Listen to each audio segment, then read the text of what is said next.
এই জীব ছেদন কর।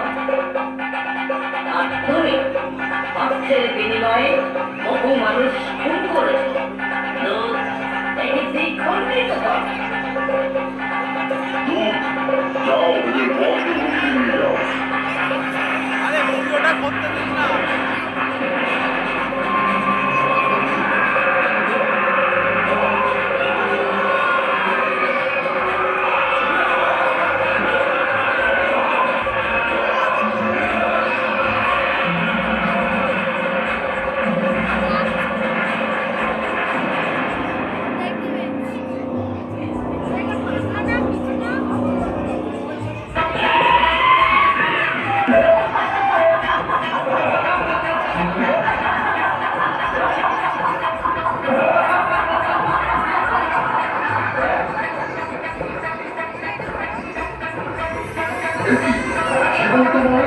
আমার নিজের পক্ষে প্রবেশ করলো কি করে? তাই তো তাকে আনতে তোরা দাঁড়িয়ে আছিস?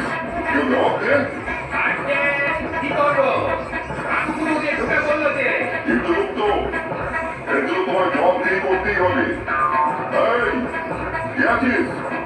বাবাকে মানে তোমার বিচার হবে। বিচার হবে মানে আমি তো মরিনি।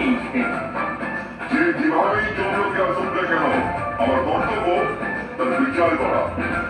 তোমার এখন কিছুদিন বন্দি থাকতে হবে, তারপরে বিচার হবে। চমৎকার আপনার বিচার পদ্ধতি। দোষ করুক আর না করুক তাকে অ্যারেস্ট করে জেলে ঢোকাও, তারপর বিচারে দোষী সাব্যস্ত না হলে একটু দুঃখ প্রকাশ করে ছেড়ে রাখো। মাইরি বলছি স্যার, কি বুদ্ধি আপনার একটু পায়ের গাছ দিন স্যার। এই এই সম্মান করে কথা বলো। বলে যেও না তুমি মহান ধর্মরাজের বিচার সভায় দাঁড়িয়ে আছো। এই বুড়ো থামুন স্যার। মহামান্য সম্রাট স্যার, আমরা অপরাধটা কি? জীবন্ত মানুষের জন্মকে প্রবেশ করার অধিকার নেই, সেই নিয়ম তুমি লঙ্ঘন করেছো। আমি নিজে এসেছি নাকি? আমি তো ঘুমিয়েছিলাম। আপনার লোকেরা জোর করে এখানে ধরে এনেছে।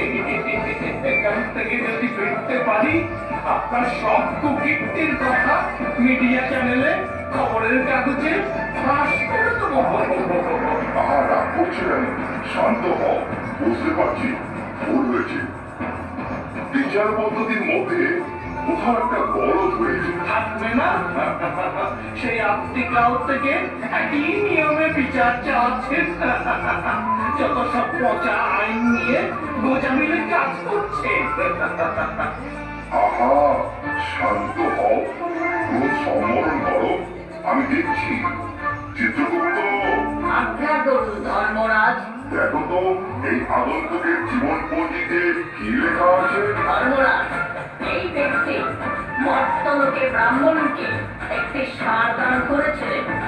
দান করা 3 দিন পর ষাঁড়টির মৃত্যু ঘটে। এখন যৌনলোকে ষাঁড়টি আছে। আগন্তুক অতি সামান্য পূর্ণ অর্জন করেছে। দুধ 7টি আনো।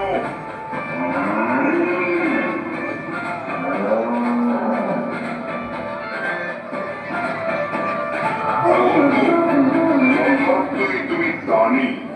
স্যার, স্যার, তাহলে আমাকে মর্তলোকে পাঠানোর ব্যবস্থা করুন। শোনো, ভুলবশত তোমাকে এখানে আনা হলেও কৃতকর্মের ফল ভোগ করতেই হবে তোমাকে। তার মানে না মরেই হোক। হ্যাঁ, জীবিত হও আর মৃতই হও, জন্মকে বিধান তোমায় মানতেই হবে। তবে যেহেতু আমার দুধ ভুল করেছে, সেই জন্য একটা সুযোগ তুমি পাবে। তার সুযোগটা কি?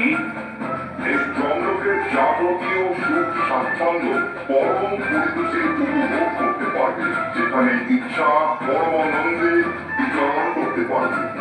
যেখানে ইচ্ছা বিচরণ, মানে যে কোনো লোকে যেতে না না, বিশেষ ক্ষেত্র বলে তোমার গতিবিধি চন্দ্রকেই সীমাবদ্ধ থাকবে। খুব পুণ্যি গেলেন মশাই। হয় এত কাছে এসে ভগবানকে দেখতে পারবো না শুনেছি তো পুণ্য থাকলে তাকে পাওয়া যায় বিরক্ত করো না, সামান্য পূর্ণ করে তাকে পাওয়া যায় না। বলো, আগে পূর্ণ ভোগ করবে না? না না না না আগে পুণ্য ভোগ করবো তবে কথা হচ্ছে বড় জোর লোকটা কি আমি হেঁটে বেড়াবো নাকি সে আমি পারবো না তাহলে তুমি তোমার শারীরিক দিকে আরোহণ করে যথা ইচ্ছা ভ্রমণ করো।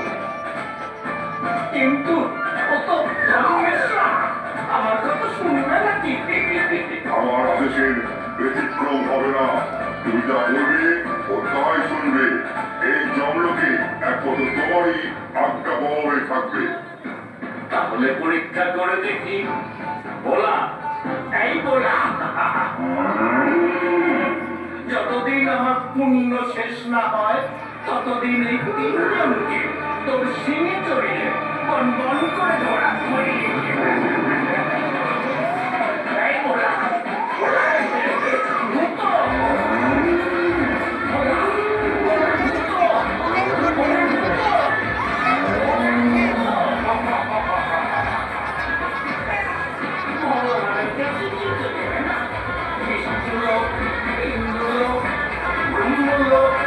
শিবলোক সব লোকের সামনে চেপে বেড়াবে